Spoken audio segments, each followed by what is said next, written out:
Foundation के निदेशक श्री अरविंद सिंह रानड़े जी, विज्ञान भारती राजस्थान के सचिव डॉक्टर मेघेंद्र शर्मा जी, यहाँ उपस्थित सभी गणमान्य जन, सभी डॉक्टर सत्येंद्रनाथ बोस के वैज्ञानिक चिंतन के आलोक में आज का यह महती आयोजन भारतीय स्वतंत्रता संग्राम में वैज्ञानिकों और वैज्ञानिक संस्थानों के योगदान, और यही वह समय है जब हमें उन तमाम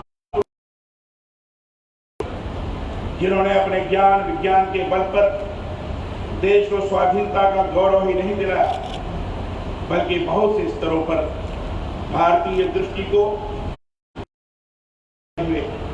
देश को वैज्ञानिक स्तर पर शीर्ष स्थान दिलाती होता है विशेष ज्ञान।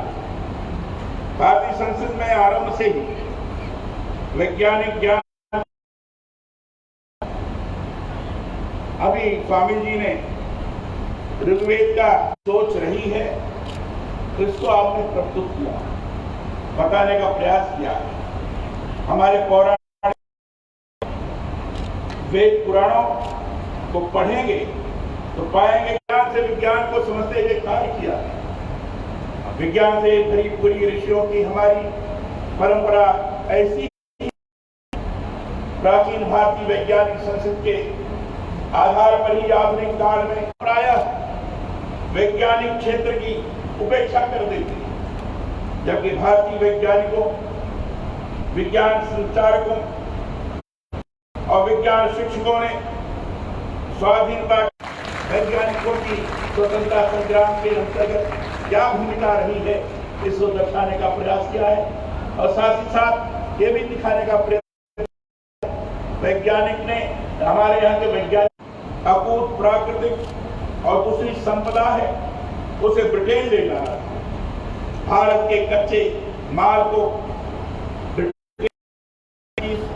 सुविधा के लिए देश में रेलों का जाल बिछाया गया, वैज्ञानिक योगदान था, उसे नकारते हुए उसका श्रेय भी अंग्रेजों ने अपने लोगों को दिया, भारतीय वैज्ञानिकों को नहीं दिया, क्योंकि वो नहीं चाहते थे कि भारत विज्ञान के बल पर ही विश्व गुरु रहा है। चरक, सुश्रुत, आर्यभट्ट तथा भास्कराचार्य, आज हमारे प्राचीन वैज्ञानिकों ने के जिन सिद्धांतों का प्रतिपादन किया, आज वो आधुनिक विज्ञान में बहुत मददगार है। आचार्य कणाद ने सबसे पहले परमाणु संरचना पर प्रकाश डाला। उन्होंने ही सबसे पहले सूक्ष्म कणों को परमाणु नाम आर्किटेक्चर के अस्तित्व को शास्त्र का तो प्रारंभ ही वैदिक रूप से माना गया। प्राचीन ग्रंथों में रसायन शास्त्र के रस का अर्थ ही होता था भारत। हम सभी दशमलव की खोज भारत में ही हुई। उसके आधार पर हमारे वैज्ञानिकों ने विश्व को वैज्ञानिक ज्ञान की उन्नत दिशा प्रदान की। जब मैं यहाँ आ रहा था तो आचार्य जगदीश चंद्र बसु के बारे में विचार कर रहा था। मैं ये मानता हूँ सरकार झुकी और उन्हें पढ़ाने की अनुमति मिली। 10 वर्षों तक अध्यापन के बाद 1894 में उन्होंने शोध कार्य प्रारंभ किया। अंग्रेजों से इसमें जानबूझकर कोई मदद नहीं ली। उन्होंने अपने बूते पर प्रयोगशाला स्थापित की। तब तक दुनिया में किसी ने भी माइक्रोवेव नहीं बनाए। जगदीश चंद्र ने दुनिया में पहली बार माइक्रोवेव की ये सारी बातें जगदीश चंद्र बोस ने बताया। अंग्रेजों ने तो वो बहा चुका है, परंतु आज आधुनिक विज्ञान इसे स्वीकार करता है। कहते हैं जगदीश चंद्र बसु ने तो प्रत्यक्ष रूप से प्रयोग करके अंग्रेजों को दर्शाया कि देखो ये बनस्पति है, इससे प्राण है, इसके प्राण प्रतिष्ठा नहीं।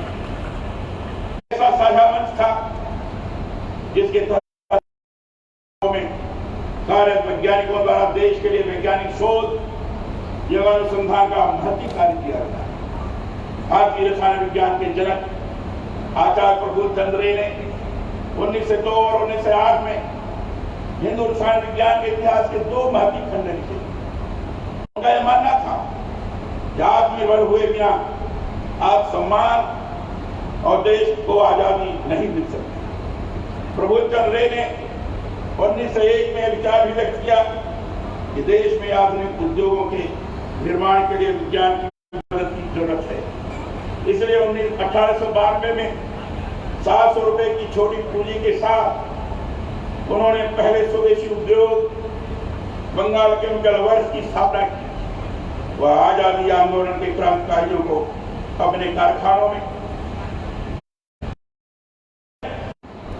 गति देने के लिए आगे आए। आज हम इस महान वैज्ञानिक की स्मृति में यहाँ एकत्र हुए। वह डॉक्टर सत्येंद्र बोस जो भारतीय आजादी आंदोलन में वैज्ञानिकों के अगुवा थे। उन्होंने भारतीय वैज्ञानिक अनुसंधानात्मक अन्वेषण किया।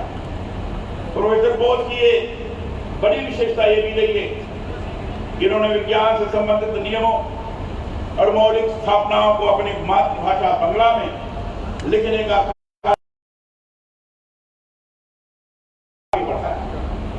उन्होंने अपने मुखबत से इस बात को प्रमाणित किया कि विज्ञान का लेखन मातृभाषाओं में भी बहुत बेहतरीन हो सकता है।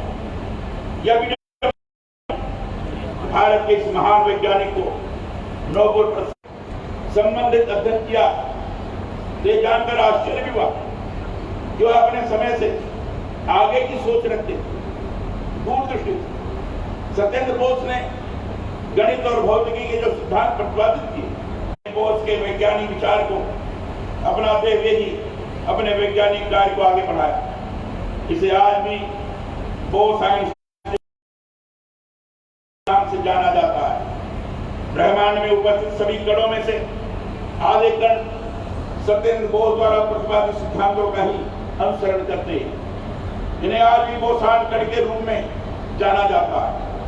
देश में वैज्ञानिक एवं प्रौद्योगिकी अनुनिर्भर राष्ट्र की ओर किया।